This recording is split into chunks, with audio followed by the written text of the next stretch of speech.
Let's go hit our main focus point for today, and that is the stimulus coming out of China. And this was announced on Sunday, and it was a wide-ranging action plan. And the goal is to promote domestic spending.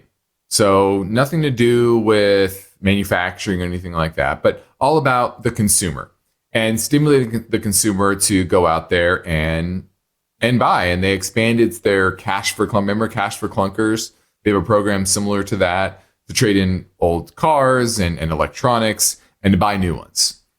And then they also have a child care subsidy system. So helping mothers and fathers to take care of their kids, so that can not only employ people to take care of the kids, but also those people can be freed up to go out there and work. And so that will free up their lives to become more productive. Let's just say that. Now, their target for growth remains about 5%. It's been 5% for a long period of time.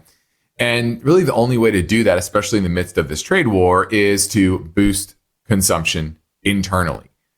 And they recognize that. So that's a good thing here, or at least from a China perspective, that's the good thing, is that they are clear that they can't just rely on their export business to drive economic growth going forward. The problem is that consumer confidence right now is pretty weak.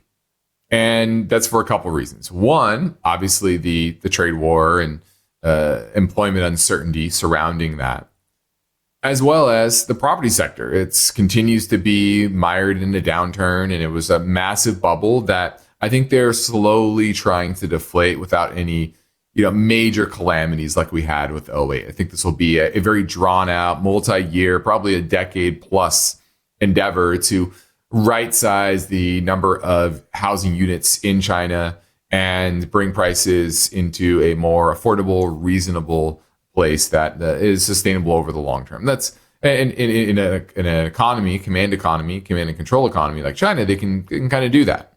Right? They can paper over problems and they can massage the situation, but they clearly know that just building more units isn't helping them longer term. And so that's another, I think, positive that the Chinese government is starting to focus on the right things. Let's just say that. Problem is that they were focused on the wrong things for so long. Okay, ignoring the demographic issue with now a population decline and allowing the housing bubble to continue and relying on that for economic growth, which was obviously very inefficient. And then, right now you have the tariff situation where it's something that they can't really get around. They can impose reciprocal tariffs and restrictions on things like U.S. agricultural imports. They've already done that. But overall, that's only minor, right? They are reliant on a large degree on their business in in Europe as well as the United States. Now, the National Bureau of Statistics show that retail sales were up 4% in January to February. And that was a bit faster than the December period, which was 3.7. So it is working to a degree, and they're kind of doubling down on that. The problem, though, is deflation.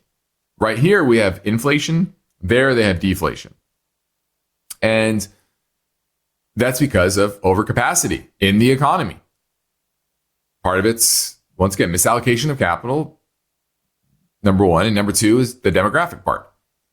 So CPI there actually fell 0.7% in February. So it's negative. They are in outright deflation. And as you know, it's the consumer does the opposite during deflation. They say, why buy now when I can wait and prices will be lower in a month or two?